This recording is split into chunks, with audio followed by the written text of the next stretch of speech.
اب ہمیں اللہ تعالیٰ نے ایک اور سال دیا، تو اس کے بعد ہم نے کبھی سوچا اس سال کو ہم نے اللہ کی اطاعت میں لگانا تھا، لگایا کہ نہیں؟ 2022 گزرا، کیا اس میں ہمارے سارے فرائض و واجبات پورے ہوئے؟ میں نے 5 نمازیں 365 دنوں کی پوری کر لیں یا نہیں کی؟ میں نے رمضان کے مکمل روزے رکھے یا نہیں رکھے؟ میرے اوپر زکوٰۃ آئی تھی، میں نے 2022 کی زکوٰۃ ادا کی یا نہیں کی؟ میرے اوپر حج فرض ہوا تھا، میں نے حج کیا یا نہیں کیا؟ اور میرے اوپر زکوٰۃ فرض ہوئی تھی، میں نے وہ ادا کی یا نہیں کی؟ میرے اوپر تلاوت کے سجدے واجب ہوئے تھے، میرے اوپر فطرانہ واجب ہوا تھا رمضان کا، میں نے وہ ادا کیا یا نہیں کیا؟ تو فرائض اور واجبات کی ادائیگی کا سال کے اختتام پر محاسبہ کرنا ہم خود کر لیں گے تو بہت اچھا ہو جائے گا، ورنہ حضرت عمر کا فرمان ہے حاسبوا قبل ان تحاسبوا، اپنا حساب کتاب اور محاسبہ خود کر لو ورنہ قیامت کے دن تمہارا محاسبہ کیا جائے گا۔ وقت اللہ کی بہت بڑی نعمت ہے۔ کہا جاتا ہے کہ دنیا کی سب سے قیمتی چیز سونا ہے، اور حقیقت تو یہ ہے کہ سونے سے بھی زیادہ قیمتی چیز وقت ہے۔ سونا آپ کو دوبارہ بھی مل سکتا ہے، کم تھا تو زیادہ بھی مل سکتا ہے، لیکن وقت ایک مرتبہ ہاتھ سے چلا جائے تو سونا خرچ کر کے بھی نہیں مل سکتا ہے۔ تو معلوم ہوا کہ وقت سونے سے بھی قیمتی ہے، اور وقت کی اہمیت کو سمجھنا ہو تو اللہ تعالیٰ نے اس کی جگہ جگہ قسمیں اٹھائی ہیں۔ کبھی کہا والعصر، قسم ہے زمانے کی، قسم ہے عصر کے وقت کی، اور کبھی صبح کی قسم اٹھائی والصبح، قسم ہے صبح کی، اور کبھی قسم اٹھائی رات کی واللیل، اور قسم ہے رات کی، کبھی اشراق کے وقت کی قسم اٹھائی والضحیٰ، صبح کے وقت کی، شام کے وقت کی، عصر کے وقت کی، اور دن چڑھتے کے اوقات کی اللہ قسمیں کھا کر مسلمانوں کے ذہن میں وقت کی اہمیت بٹھانا چاہتا ہے۔ اور اللہ تعالیٰ نے مسلمانوں کو جو عبادات عطا فرمائیں ان کو بھی اللہ نے وقت کے ساتھ جوڑا ہے۔ نماز کا وقت آتا ہے تو انسان پر وہ فرض ہوتی ہے۔ ارشاد باری تعالیٰ ہے ان الصلاۃ کانت علی المؤمنین کتابا موقوتا، کہ نماز ایمان والوں پر مقررہ وقت پر فرض کی گئی ہے۔ 5 نمازوں کے اوقات اللہ کی طرف سے متعین کیے گئے۔ یہ نہیں کہ 5 نمازیں پڑھنی ہیں جو جس وقت چاہے پڑھ لے، اللہ ہی نے خود اس کے اوقات متعین فرما دیے، اپنے رسول پاک علیہ الصلاۃ والسلام کی زبانی ان اوقات کا تعین امت کو بتایا۔ اسی طرح حج کو بھی وقت کے ساتھ جوڑا ہے کہ حج کے مہینے کے مخصوص دنوں کے اندر تم جا کر فلاں فلاں مقام پر یہ اعمال ادا کرنے والے بنو گے تو تمہارا حج ہوگا۔ اس کے علاوہ بندہ وہاں چلا جائے، انہی مقامات پر چلا جائے اور وہاں جا کر وہی اعمال کرتا رہے، اس کا حج نہیں ہوگا، کیونکہ وہ حج کا وقت نہیں ہے۔ اسی طرح روزے کا بھی وقت مقرر کیا گیا، شہر رمضان الذی انزل فیہ القرآن، اور کہا کتب علیکم الصیام کما کتب علی الذین من قبلکم لعلکم تتقون، کہ ایمان والو تمہارے اوپر روزے فرض کیے گئے ہیں رمضان کے مبارک مہینے میں۔ تو اللہ تعالیٰ نے روزوں کی فرضیت کے لیے بھی وقت مقرر کیا ہے، اور زکوٰۃ کے لیے بھی وقت مقرر کیا ہے کہ جب انسان کے مخصوص نصاب پر 1 سال گزر جاتا ہے تو انسان پر زکوٰۃ ادا کرنا فرض ہو جاتی ہے۔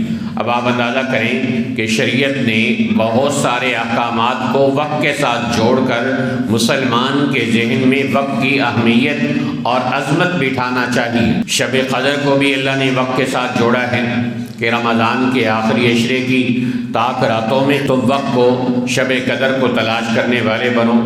تو یوں مختلف اوقات کو، عبادات کو اوقات کے ساتھ جوڑ کر اصل میں مسلمانوں کو وقت کی اہمیت بتائی جا رہی ہے کہ اے ایمان والو وقت کی قدر کرنے والے بنو۔ حدیث میں آتا نعمتان مغبون فیہما کثیر من الناس، 2 نعمتیں ایسی ہیں کہ جس میں بہت سارے لوگ دھوکے اور غفلت کا شکار ہیں۔ الصحت والفراغ، ایک صحت اور دوسری فرصت اور فراغت، کہ اس کو انسان برباد کر دیتا ہے۔ حدیث میں آتا ہے کہ قیامت کے دن انسان سے جب تک 4 سوالات نہیں ہوں گے وہ اپنی جگہ سے قدم نہیں ہلا سکے گا۔ ان میں سے ایک سوال ہوگا عمرہ فیما افناہ، اس کی عمر کے بارے میں کہ عمر تم نے کن کاموں میں خرچ کی، اور دوسرا سوال ہوگا وَعَنْ شَبَابِهِ فِيمَا أَبْلَاهُ، اس کی جوانی کے بارے میں کہ تم نے اپنی جوانی کو کہاں لگایا۔ تو گویا قیامت کے دن اہم ترین سوال جو 4 ہوں گے ان میں سے 2 انسان کی زندگی اور اس کے وقت سے متعلق ہوں گے کہ میں نے تمہیں وقت جیسی نعمت عطا فرمائی، زندگی جیسی نعمت عطا فرمائی، تم نے اس کا کیا استعمال کیا اور اس کو کس قدر کارآمد بنا کر اپنی آخرت کا سامان کیا۔ تو وقت کا تعلق ہماری دنیا کے ساتھ ہی نہیں، آخرت کے سوالات کے اندر اس کو ڈال کر مسلمانوں کے ذہن میں وقت کی اہمیت اور عظمت بٹھائی گئی۔ تو مسلمانوں کے دین نے اور ان کے اسلام نے تو ان کو وقت کی قدردانی اور اس کی قدر و نعمت ہونا سمجھایا ہے، لیکن آج دنیا میں سب سے زیادہ وقت برباد کرنے والی اگر کوئی قوم ہے تو وہ مسلم قوم ہے کہ جو گھنٹوں موبائل پر بیٹھ کر فضولیات میں وقت گزار دیتے ہیں اور پوری رات کئی دن اور اب تو مہینوں نہیں سالہ سال گزر گئے، لوگ فیس بک اور واٹس اپ، ٹویٹر اور سوشل میڈیا کے نشے سے نکل ہی نہیں رہے، اور وہ نشہ شراب کے نشے سے بڑھ چکا ہے اور اس میں اتنے اوقات برباد ہو رہے ہیں، نماز کی پرواہ نہیں، رشتوں کی پرواہ نہیں، اور تعزیت کے لیے آنا جانا نہیں، عیادت کے لیے آنا جانا نہیں، خوشی غمی میں شرکت نہیں، سب کچھ سوشل میڈیا پہ ڈال کر مسلمان اپنے آپ کو وقت کی بربادی کے دہانے پہ لا کے کھڑے کر چکے ہیں۔ حالانکہ ایمان والے لوگ تو وہ تھے کہ جنہوں نے اپنے اوقات کی قدر کی تھی۔ صحابہ کرام رضوان اللہ تعالی علیہ مجمعین نے اپنے ایک منٹ کی قدر کی، اولیاء کرام نے ایک لمحے کو قیمتی بنایا۔ ایک اللہ والے کو کسی نے دیکھا کہ وہ روٹی کھانے کی بجائے ستو پھانک رہے ہیں، ان سے کسی نے کہا جی روٹی کو نہیں کھاتے ہو؟ کہا جتنی دیر لقمے چبانے میں لگتی ہے اتنی دیر میں 70 بار میں سبحان اللہ کہہ سکتا ہوں۔ تو یہ تھے وہ لوگ جنہوں نے اپنے اوقات کو قیمتی بنایا، اور پھر اللہ نے ان کی عمروں میں بھی برکت عطا فرمائی۔ ایسی کتابیں وہ لکھ کر گئے کہ جن کو آج انسان پڑھنا چاہے اور زندگی کا کوئی اور کام اور مشن نہ ہو، صرف ان کی لکھی ہوئی کتابیں پڑھنا چاہے تو انسان پڑھ نہیں سکتا۔ امام ابن عقیل رحمۃ اللہ علیہ کی بہت ساری کتابیں ہیں، ان میں سے ایک کتاب ہے الفنون، 800 جلدوں میں وہ کتاب لکھی گئی، 800 جلدوں میں وہ کتاب لکھی ہے علامہ ابن عقیل رحمۃ اللہ علیہ نے۔ امام ابن جوزی رحمۃ اللہ علیہ نے 500 کتابیں لکھی، اپنے ہاتھ سے قلم بناتے تراشتے تھے اور حدیث کی کتابیں لکھتے تھے، اور وصیت کی کہ جب میں مروں تو میری قلموں سے جو برادہ بنا ہے اس کے ذریعے سے میرے غسل کے پانی کو گرم کیا جائے۔ تو ان کے قلموں کے تراشے سے غسل کا پانی گرم کیا گیا، اور قلموں کے تراشے اور قلموں کا برادہ پھر بھی بچ گیا۔ اور اسی طرح ہمارے ہندوستان کے حکیم الامت مجدد الملت حضرت مولانا اشرف علی تھانوی رحمۃ اللہ علیہ، ہزاروں علماء عوام ان کے مرید تھے، اور پورے ہندوستان میں انہیں بیانات کے لیے بھی آنا جانا ہوتا تھا۔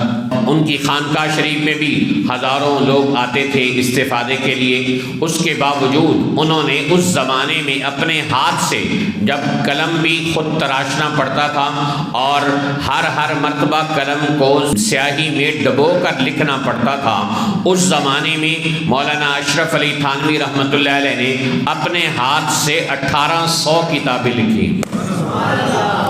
کہ یہ وہ لوگ تھے کہ جنہوں نے اپنے اوقات کو قیمتی بنایا اور لمحات کو ضائع نہیں کیا۔ حضرت عمر رضی اللہ تعالیٰ عنہ اللہ تعالیٰ سے دعا کیا کرتے تھے اللہم بارک لنا فی اوقاتنا و ساعاتنا، اے اللہ ہمارے اوقات میں، ہماری گھڑیوں میں تو برکت عطا فرما دے۔ تو تو انسان اگر اپنے اوقات کا قدردان بن جائے، کہتے ہیں وقت کی جو قدر نہیں کرتا وقت بھی اس کی قدر نہیں کرتا۔ آج کتنے لوگ ہیں جو شکوہ کنا ہیں کہ زمانہ ہماری قدر نہیں کر رہا، زمانہ ہماری صلاحیتوں کا اعتراف نہیں کر رہا۔ حضور آپ نے وقت کو برباد کیا تو وقت نے آپ کو برباد کر دیا۔ آپ نے وقت کی قدر نہ کی، زمانہ آپ کی قدر نہیں کر رہا۔ اگر آپ نے وقت کی قدر کی ہوتی تو زمانہ آپ کے قدم چومتا۔ ہندوستان کے ایک عالم گزرے ہیں علامہ عبدالحی لکھنوی رحمۃ اللہ علیہ، 39 سال کی عمر میں 110 کتابیں لکھی، 110 کتابیں لکھی، اور کم عمری میں ہی بہت بڑے عالم بن گئے تھے۔ ابھی داڑھی نہیں آئی تھی کہ ان کی کتابوں نے پورے عالم اسلام میں دھوم مچا دی، اور ایک آدمی بہت دور سے ان کی شہرت سن کر ان کی زیارت کے لیے آیا کہ میں علامہ عبدالحی لکھنوی کی جا کر زیارت کروں۔ تو لوگوں سے آ کر پوچھا کہ کہاں ملیں گے، تو انہوں نے کہا کہ وہاں بچوں کے ساتھ کھیل رہے ہوں گے۔ اس مسافر نے کہا میں کسی بچے سے ملنے نہیں آیا، میں علامہ عبدالحی لکھنوی ہندوستان کے سب سے بڑے عالم اور مصنف سے ملنے آیا ہوں، ان کی زیارت کرنے آیا ہوں۔ انہوں نے کہا اگر آپ نے علامہ عبدالحی لکھنوی سے ملنا ہے تو وہی ہے، وہی بچہ ہے جس کی ابھی داڑھی بھی نہیں آئی۔ اور وہ گئے تو انہوں نے دیکھا کہ وہ بچوں کے ساتھ کھیل رہے ہیں اور درخت کے اوپر چڑھے ہوئے ہیں، اور بچے وہاں چڑیوں کے بچوں کے ساتھ کھیل رہے ہیں، ان کے انڈے وغیرہ اٹھا رہے ہیں۔ تو اس نے نیچے سے کھڑے ہو کر کہا بھائی آپ میں سے علامہ عبدالحی لکھنوی کون ہے؟ تو ایک بچے نے جواب دیا آپ کو کیا مسئلہ ہے؟ انہوں نے کہا مجھے ایک مسئلہ پوچھنا تھا لیکن مجھے علامہ عبدالحی لکھنوی سے پوچھنا ہے۔ تو انہوں نے کہا مسئلہ تو بتاؤ۔ تو انہوں نے مسئلہ بتایا، وہ مسئلہ جو انہیں ہزاروں کتابوں کے صفحات کھولنے پر بھی نہ ملا۔ علامہ عبدالحی لکھنوی نے چڑیوں کے بچے پکڑتے ہوئے وہ درخت کے اوپر سے ان کو جواب دیا کہ اس مسئلے کا یہ جواب ہے۔ تو 39 سال کی عمر اور 110 کتابیں اپنے ہاتھ سے لکھ کر ہندوستان کے سب سے بڑے مورخ اور مصنف ہونے کا اعزاز پایا۔ کیوں؟ وقت کو قیمتی بنایا۔ اگر وہ بھی ہماری طرح اوقات کو برباد کرنے والے ہوتے تو کیسے قیمتی بنا سکتے اپنے اوقات کو، کیسے اتنی بڑی کتابیں لکھ سکتے۔ قاسم العلوم والخیرات اور دارالعلوم دیوبند کے بانی، ہندوستان میں اسلامی تاریخ کے سب سے بڑے محافظ حضرت مولانا محمد قاسم نانوتوی رحمۃ اللہ علیہ، وہ بھی 40 سال سے کم عمر میں فوت ہوئے، اور یہاں انہوں نے آریہ سماجوں کو اور ہندوؤں کو اور پادریوں کو مناظروں کے اندر لگام ڈال دی، اور دارالعلوم دیوبند کے نام سے ایک ایسی درسگاہ کی بنیاد رکھ کر گئے کہ آج دنیا کے 6 بر اعظم کا کوئی خطہ، کوئی ملک، کوئی صوبہ، کوئی علاقہ ایسا نہیں ہے کہ جہاں اس مدرسے کا فیض یافتہ یا اس سے منسوب آدمی دین کی خدمت نہ کر رہا ہو۔ تو یہ وہ لوگ تھے کہ جنہوں نے اپنے اوقات کو قیمتی بنایا، اپنے اوقات کو فضولیات میں برباد نہیں کیا۔ تو جس طرح ہم سے سوال ہوگا قیامت کے دن تم نے مال کہاں سے کمایا، کہاں خرچ کیا، وہاں یہ بھی سوال ہوگا جوانی دی کن کاموں میں لگا کے آئے، عمر دی کن فضول کاموں میں، کن کار آمد کاموں میں خرچ کر کے آئے۔ تو قیامت کے دن اس کے بارے میں ہم سے باقاعدہ سوال ہوگا۔ اس سوال کی تیاری کے لیے یہ ہے کہ جنت اور جہنم کے لیے الگ الگ معاملات نہیں کہ جنت والوں کو لمبی چوڑی الگ سے کوئی عمر ملتی ہے اور جہنم والوں کو تھوڑی سی عمر ملتی ہے۔ میرے والد صاحب رحمۃ اللہ علیہ فرمایا کرتے تھے کہ قیامت کے دن جہنم میں جانے والے کافر کہیں گے اے اللہ انصاف کی ڈیمانڈ یہ ہے کہ 70 سال مسلمانوں کی عمر تھی، 70 سال ہماری عمر تھی، اے اللہ انہوں نے 70 سال 100 سال عمر پائی، یہ 100 سال جنت میں رہیں کہ انہوں نے عبادت کی، اور ہم نے 100 سال 70 سال نافرمانی کی اور ہم 70 سال 100 سال جہنم میں رہیں۔ انصاف کا تقاضا یہ ہے۔ اللہ فرمائے کہ نہیں، مسلمانوں کی نیت تھی کہ جب تک زندہ رہیں گے میرے فرما بردار بن کر رہیں گے، اور تمہاری نیت تھی کہ جب تک تم زندہ رہو گے میرے نافرمان بن کر رہو گے، لہذا جنت اور دوزخ کا فیصلہ عمروں کے اوپر نہیں بلکہ تمہاری نیتوں کے اوپر ہے کہ جس طرح جس کی نیت تھی ہوگی اس کے مطابق اس کا فیصلہ کیا گیا ہے۔ تو ہم نے یہ نیت کرنی ہے کہ ہم اپنی اس عمر عزیز کو جو برف کی طرح کم ہو رہی ہے عمر مثل برف کم، رفتہ رفتہ، لحظہ لحظہ، دم بدم، ہر سال انسان کی عمر گھٹتی ہے، اور نادان انسان وہاں بیٹھ کر کیک کاٹ رہا ہوتا ہے اور اپنی سالگرہ کے ہیپی برتھ ڈے منا رہا ہوتا ہے کہ عمر کی گھڑی تمہاری کم ہو گئی، 1 سال کم ہو گیا۔ ایک تاجر کے نفع سے 1 لاکھ 1 کروڑ کم ہو جائے، وہ کیک کاٹتا ہے، وہ خوشیاں مناتا ہے؟ نہیں، وہ تو افسوس کرتا ہے۔ تو 1 سال گزر گیا، اللہ کی فرما برداری نہ ہو سکی، عبادات پوری نہ ہو سکی، فرائض و واجبات پورے نہ ہو سکے، تو اس پر خوشی منانے کی بجائے، کیک کاٹنے کی بجائے تو استغفار کرنا چاہیے تھا۔ تو یہ سال جب گزرتا ہے تو ہمیں احتساب کی دعوت دے کے جاتا ہے کہ اپنے گریبان میں جھانک کے دیکھو کہ اللہ نے تمہیں ایک اور مہینہ دیا، ایک اور سال دیا تھا، اس کو کن کاموں میں لگایا اور کن کاموں میں خرچ کیا۔ حدیث میں آتا ہے طوبی لمن طال عمرہ وحسن عملہ، مبارک ہو اس شخص کو کہ جس کی عمر لمبی ہو اور اس کے اعمال بھی اچھے ہوتے جائیں۔ اب ہمیں اللہ تعالیٰ نے ایک اور سال دیا، تو اس کے بعد ہم نے کبھی سوچا اس سال کو ہم نے اللہ کی اطاعت میں لگانا تھا، لگایا کہ نہیں؟ 2022 گزرا، کیا اس میں ہمارے سارے فرائض و واجبات پورے ہوئے؟ میں نے 5 نمازیں 365 دنوں کی پوری کر لیں یا نہیں کی؟ میں نے رمضان کے مکمل روزے رکھے یا نہیں رکھے؟ میرے اوپر زکوٰۃ آئی تھی، میں نے 2022 کی زکوٰۃ ادا کی یا نہیں کی؟ میرے اوپر حج فرض ہوا تھا، میں نے حج کیا یا نہیں کیا؟ اور میرے اوپر زکوٰۃ فرض ہوئی تھی، میں نے وہ ادا کی یا نہیں کی؟ میرے اوپر تلاوت کے سجدے واجب ہوئے تھے، میرے اوپر فطرانہ واجب ہوا تھا رمضان کا، میں نے وہ ادا کیا یا نہیں کیا؟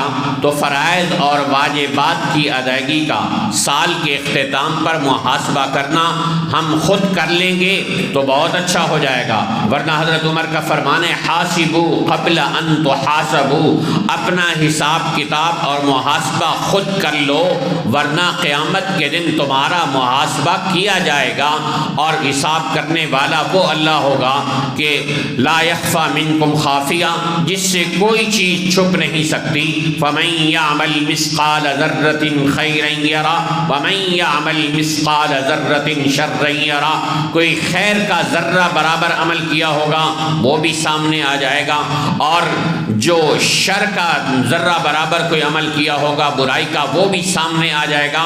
جو جب معاملہ یوں ہو کہ ایک رائی کے دانے کے برابر عمل کا بھی ہمیں حساب دینا ہو، اس وقت اپنا محاسبہ ہم نہ کریں تو کتنی غفلت اور نادانی کی بات ہے۔ تو عزم کریں کہ ایک سال گزشتہ میں حقوق اللہ میں جو کمیاں ہوئیں اس پر ہم توبہ کرتے ہیں، اور عزم کرنا ہے کہ اللہ اب آئندہ سال میں پوری فرائض اور واجبات ادا کروں گا اور حقوق اللہ اور حقوق العباد کی ادائیگی کرنے والا بنوں گا۔ تو سال گزشتہ کا احتساب کہ میں نے حقوق اللہ میں نے ادا کیے حقوق یا مکمل نہیں کیے، اور حقوق العباد میں اپنی بیوی کے حقوق، اپنے بچوں کے حقوق ادا کیے، ان کو جو وقت دینا تھا وہ بھی موبائل نامی بیماری کی نظر کر دیا، یا اپنے بچوں کو، اپنی اولاد کو، اپنے کاروبار کو، مسجد کو، ذکر کو، تلاوت کو میں نے وقت دیا، یا یہ ساری گھڑیاں، سارے اوقات، سارے گھنٹے، سارے ہفتے، سارے مہینے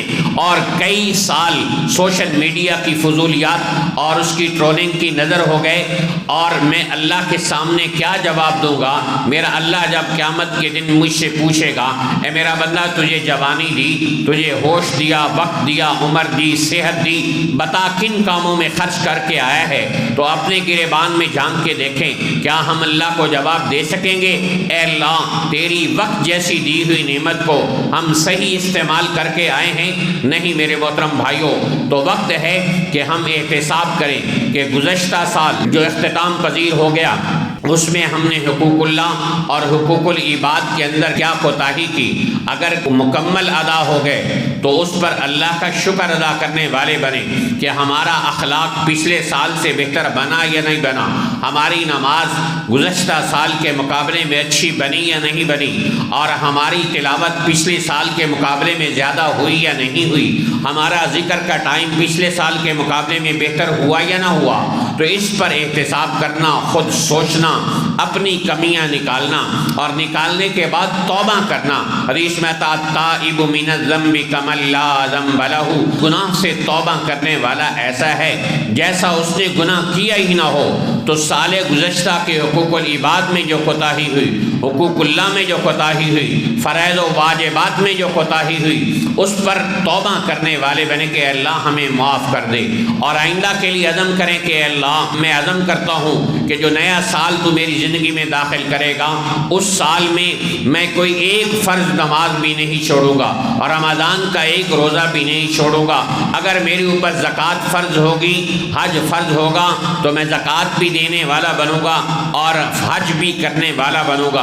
اے اللہ میں اپنی بیوی بچوں کے حقوق ادا کروں گا، اپنے کاروبار کے حقوق ادا کروں گا، اپنے ملک کے جو میرے اوپر حقوق عائد ہوتے ہیں وہ ادا کروں گا، اپنے محلے کے جو حقوق ادا ہوتے ہیں وہ ادا کروں گا، اپنے دین کے حقوق جو میرے اوپر ادا ہوتے ہیں اللہ میں وہ کرنے والا بنوں گا۔ اے اللہ میں روزانہ کی بنیاد پر آئندہ تلاوت کروں گا، روزانہ کی بنیاد پر ذکر کے لیے وقت نکالوں گا، روزانہ کی بنیاد پر دعوت کے لیے وقت نکالوں گا، روزانہ کی بنیاد پر اے اللہ میں بیٹھ کر تیرے قرآن کی تلاوت کروں گا، اپنا محاسبہ روزانہ کی بنیاد پر کروں گا۔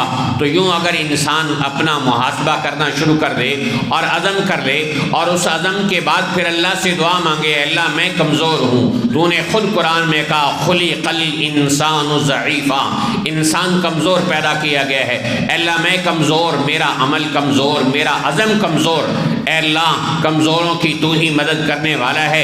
اے اللہ میں نے جو عزم و ارادہ کیا ہے مجھے تو اس پر استقامت عطا فرما، اور ایک دعا مسلسل مانگتے رہے، یا مقلب القلوب ثبت قلبی علی دینک، اے دلوں کو بدلنے والے اللہ، اے دلوں کو پھیرنے والے اللہ، میرے دل کو دین کی طرف پھیر دے۔ یا مصرف القلوب صرف قلبی الی طاعتک، اے دلوں کو پھیرنے والے اللہ میرے دل کو اپنی اطاعت کی طرف پھیر دے۔